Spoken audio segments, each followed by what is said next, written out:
नाशिक शहरावरती दाट धुक्याची चादर पसरली आहे। नाशिकचा गोदाकाठचा परिसर, मंदिर परिसर, रस्ते धुक्यामध्ये हरवून गेलेत। आढावा घेतलाय मुकुल कुलकर्णी यांनी।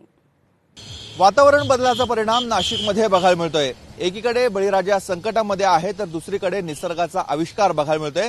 नाशिक शहरासह जिल्हाभरात सर्वत्र दाट धुकं पसरलेलं आहे। जणू दाट धुक्याची चादर शहरानं आपल्या अंगावर ओढून घेतली की काय असं दृश्य आपल्याला बघायला मिळतंय। आपण आता रामकुंड परिसरामध्ये आहोत। ही गोदामाई आहे। गोदामाईच्या काठावरची सर्व मंदिरं ही जणू धुक्यामध्ये हरवून गेली आहेत। असंच दृश्य, असंच आल्हाददायक वातावरण इथे बघायला मिळतंय।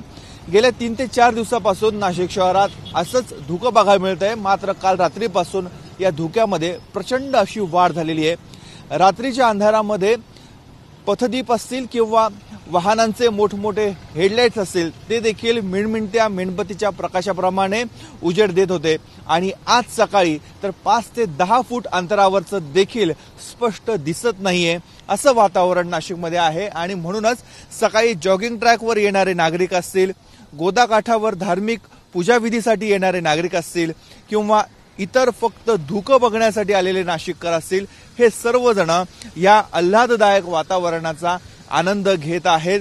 गेल्या 4 दिवसापासून ढगाळ हवामान होतं, त्यामुळे थंडी काहीशी कमी झालेली आहे। आणि या कमी झालेल्या थंडीमध्ये हा आविष्कार बघण्यासाठी नाशिककर आता घराच्या बाहेर पडू लागलेत आणि एक आल्हाददायक वातावरण शहरामध्ये दिसतंय।